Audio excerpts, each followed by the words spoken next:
the midst of like war, in the midst of hate crimes, in the midst of all of that.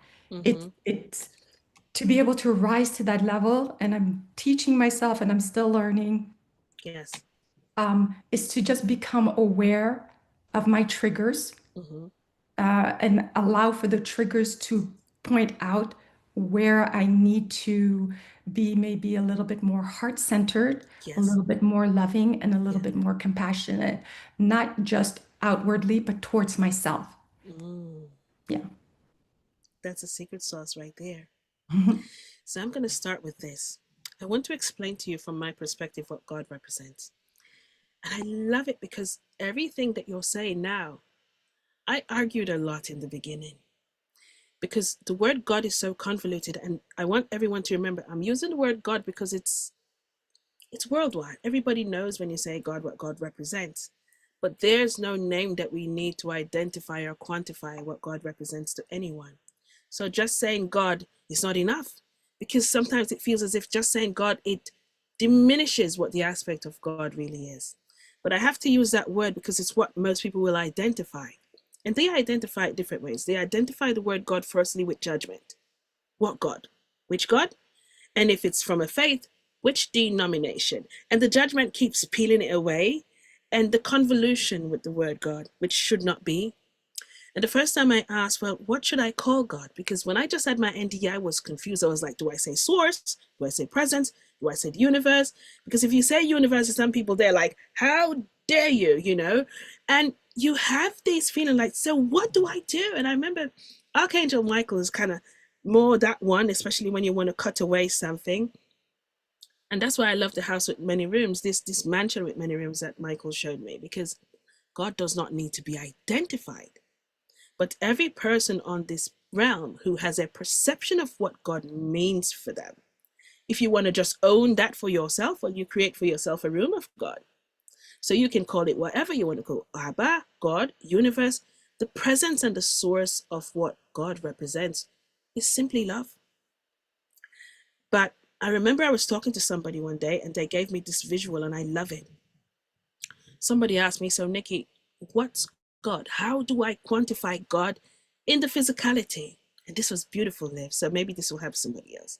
I want you to imagine God as this ocean that never ends, as far as your eyes can see, as far as you can spread your hand. And if you close your eyes for a moment and take that breathing that I love to do, you will start to feel the energies that which it is. That is God. God represents this absolute grandeur ocean that never stops. It never stops running. It's always there. That is God. And the question now is, who am I to God? And I can take this bottle, and I'm having the chills now just saying this. This is you. The aspect of God is always within you. This bottle is your body. If the aspect of God is always in you, it means that God is always connected to you, is it not? It means that you're never limited either, but you are in a limitation of a vessel. So you get an opportunity to express yourself as the light of God. But God never gave you the responsibility to do God, which means I don't need to judge. I simply need to be a pure life aspect of what God is. I'm a pure life brand, and somebody else would be another brand. Somebody's another brand, and some people add colors to themselves. It doesn't matter. At the end of it, I am an aspect of God. They never taught us this, but the angels taught me this. They said, how can you be separate from God? But try to remember this. As you walk the walk of God, I want you to imagine, in order for this water to be consumed within you, this water of God, of life, it had to suck itself into this very limited bottle, which means not all aspects of you is here either. You are not a body who has a soul. You are a soul who chose by the order of God on an assignment for this planet to contain an aspect of you in a bottle.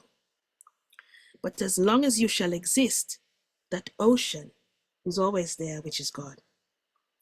You will be witnessed to express yourself because you chose this bottle. It is limited, but this source of God within you, nothing can ever touch, can it? Unless you choose to. You can choose to spill the beans a little bit sometimes. I can convolute it. I really want to hold on to hate and bloodthirst and bitterness. I can convolute it if I feel like it. It's my vessel. But you see, when you're done, even if you're the most atrocious person in the world, your core base is the light of God. You've added too many colorings in it, of doubt, of anger, of pain.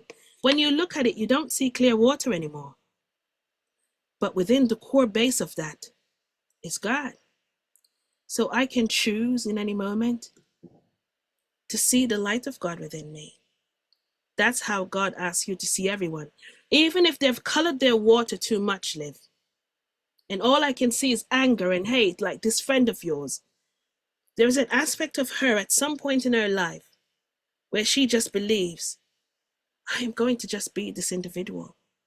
But an aspect of her, in those moments when you're going through these atrocious times, the reason why God say I meet you there, when you become aware of somebody being atrocious to you, mean, unkind, something crazy happening in this world, the reason why the angel said, integrate mind, body, and soul is your mind is telling you, how dare her? I need to tell her my mind.